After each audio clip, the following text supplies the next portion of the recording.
just gotta find someone who don't mind to share.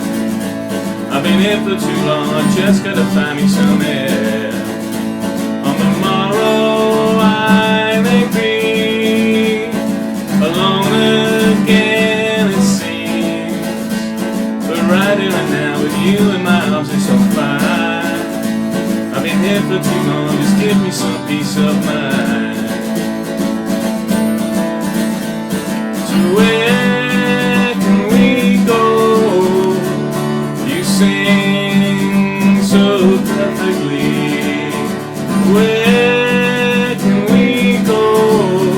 I say from here to eternity. From here to eternity.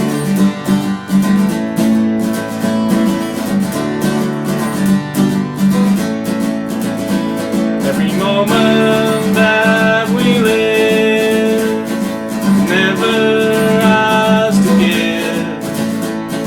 Time takes it all, but keeps it all stored just fine. In an infinite room, just open a door and you'll find. So where can we go? You sing so perfectly. Where can we go? From here to eternity. From here to eternity.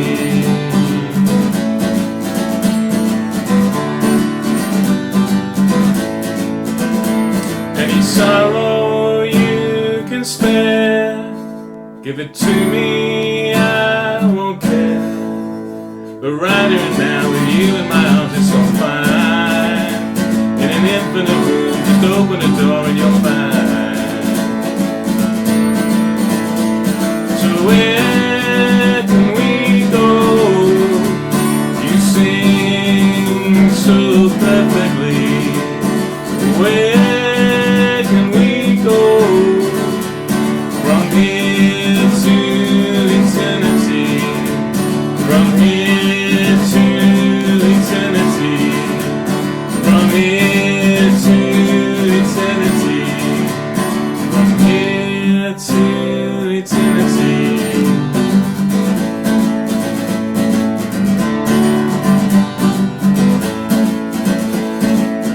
Like the waves meet the shore, you and me forevermore. Like the waves meet the shore, you and me forevermore. Like the waves meet the shore, you and me forevermore. Forevermore.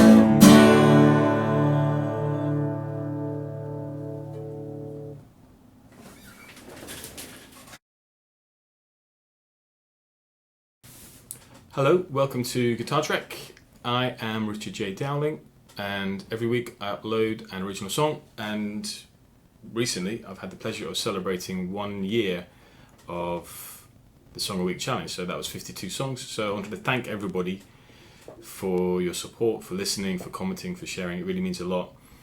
I didn't have the opportunity at that time to do a thank you video or anything. It's been a busy time. Nothing serious, but just lots of little things happening and eating into my time. And for the Song of the Week challenge to work, I have to upload, in my own mind, a good song. And so I sacrifice a lot of other things to be able to find time to work on that. So anything that eats into my time is a real strain for me. But I've managed to sort of get through what I hope is the worst. And so maybe now for the next few weeks I have the opportunity to do more of the thoughts videos, which is a nice opportunity for me to connect in some way with you all a bit better. But yeah, I wanted to thank everybody. It really, I don't think I would have reached 52 weeks. I mean, if it hadn't been for the nice comments and support, because of course the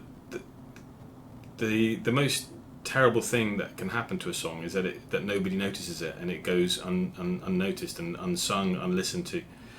So you know, whether it's one person or 100,000, it's nice to receive some type of validation. I guess it's validation. I mean, I don't think a song is complete until somebody hears it. I mean, the song needs to get out there. So thank you all for your support. Also, I don't think I've officially welcomed Space Dude Major Tom, who I thought would make a nice addition to the channel, because sometimes I get lonely in here, you know, on my own, and it's nice to have a bit of company. But at the same time, you know, I'm one of those people, I get irritated very quickly with people, so it's nice having a companion who's silent and won't disagree with me. At least so far, anyway. We've been on good terms, I think.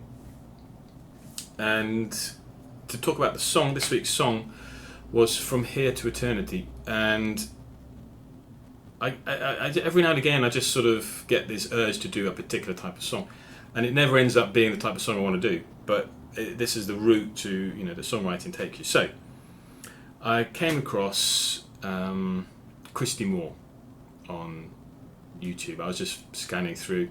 I think I was watching something about Shane MacGowan, and it just came up. The next option was Christy Moore singing "The Cliffs of Dooneen," which is a song I remember from I think I was a child. I mean, I think he was.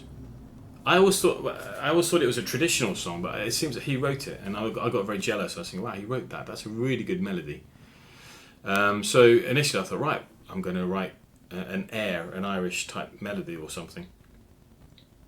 And it didn't really go that way. I think, if anything, it ended up being a bit more like the Lars, one of my favourite groups. But that was the initial thinking in my head. I'll show them the electric just because it's a bit easier to handle.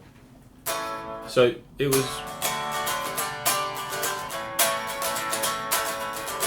D major, G major, A major. Na na na na na na na na.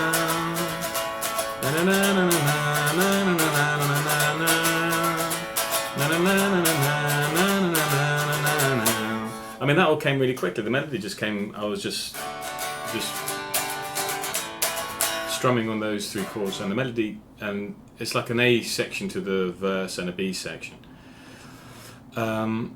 And usually what happens is, if a verse comes really easy, the chorus takes a long time. And this took a really long time, me sort of looking at different options. But I think one thing that separates a good songwriter from a poor songwriter is that, at least in terms of the process, is that a good songwriter, I think, can come up with different ideas and discard ones. I mean, some people sort of, they come up with an idea and then that's it. They can't change it. They think it's fantastic, and they can't consider other options. Whereas usually I've got a voice nagging me in my head that something's not right. I tried out various different options and eventually settled on this one, which is the "Where can you go? You sing so perfectly. Where can we go? I say from here to eternity. From here to eternity." Which I don't think it's really a sort of chorus. It's not a sing-along chorus. In fact, the verse is more of a sing-along. So maybe it's more of a bridge or a refrain or any other songwriting options. But the point is that it's a different emotion musically and lyrically to the other song. So it just provides some variety. I don't think every song needs to have a sing-along chorus. A lot of the Beatles songs, I think, are similar. They don't necessarily have like a traditional sing-along chorus, but you know, you do need something to for variety to provide a sort of contrast, maybe, or more of an emphasis on a different area emotionally. And that sort of was where it seemed to sit. I mean, sometimes you think, okay, I need to write another like a middle eight or something, but in this case, no. I mean, just the third verse, I'd take it down a little bit, which you would notice with more in a band arrangement. Oh, speaking of bands, My band Forest and Dove, we've just uploaded a little mini concert on our Forest and Dove YouTube channel, so check the link somewhere in the vicinity of this channel and you'll find it.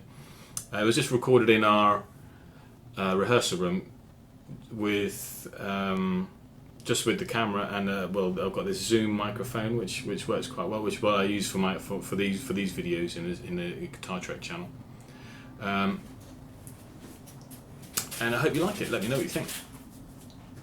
So the dynamics maybe come across a little bit more in a band context when you've got more options, but dynamics, I mean, it's basically just, you have quieter sections, you have louder sections. I mean, it's nothing too complicated to get your head around. If you have if you're building up to a big crescendo, logically, then you would have maybe a breakdown or quite a bit before it, so that you have more impact. The dynamics is like the difference between the highs and the peaks. So if everything is sort of monotonous, I mean, that can be an arrangement idea in itself. I mean, a lot of krautrock, what we call krautrock, is designed to be hypnotic. So you don't want to have like too many ups and downs. You want it more along the same range. So everything is for a reason. But in this case, I like the ups and the downs. It works well with the song. So then lyrically, I mean, the first line came to me. Any sorrow you can spare, give it to me, I won't care. And that just came into my head when I was working on the melody, and then the rest of the song sort of fell out after that, really. It didn't take too... It's funny enough, the lyrics didn't take too long. I mean, I was a bit short of time this week, but it was a relatively easy song to write. I think the chorus was the most difficult, but only just trying to choose from different ideas.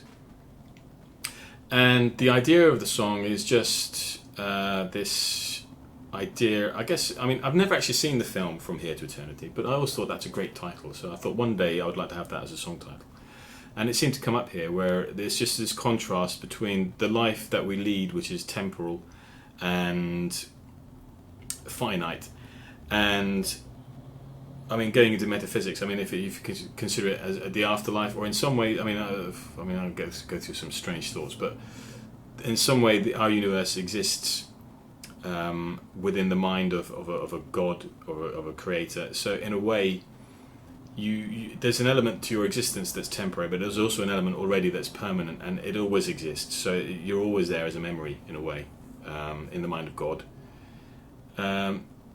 It's something I haven't really put into words. I find it difficult to do that. Maybe in a way I do it better in a song. So the idea is that the narrator finds somebody, but to love. But you have this sort of the bittersweet element of life is that it ends, and so every happy period will come to an end. But he sort of learns that you can transcend the day-to-day life, knowing that there is some sort of infinite atemporal existence out there at the same time. Hopefully it's just a nice song. I don't know if I can, going into all this sort of deep stuff, I don't know. It's something that I find when you write lyrics, it's nice to leave spaces so that people can interpret the way they want to. You don't want to go the other way. I mean, you can end up with just meaningless words, which I think is a lot of the problem I have with modern music. A lot of it, I listen to it, and within the guitar rock genre, I listen and I just don't know what they're talking about. They're just words. They don't seem to have any meaning whatsoever. Or you go to the other extreme, where you spell out everything that you want to mean, which can work, but there's a nice sort of middle ground, I think, where a certain amount of the song is open for interpretation, so the listener completes the song. I have my idea what I think it means, but hopefully it'll resonate in a different way with everyone who's listening, because their experience of life is different, and their situation right now is different, and they'll pick up on different things. I think this is a very optimistic song, even though it's got a slight sadness in certain elements of the melody, but overall I think it's optimistic, and I'm feeling optimistic too. So let's hope that going into the summer things are getting better for everyone. Well, obviously there won't be for. I mean, some people. I mean, well, you know, what can I say? I think I've dug myself into a hole there. I mean, let's just take it one day at a time and see what happens. Okay, look after yourself and take care. Bye bye.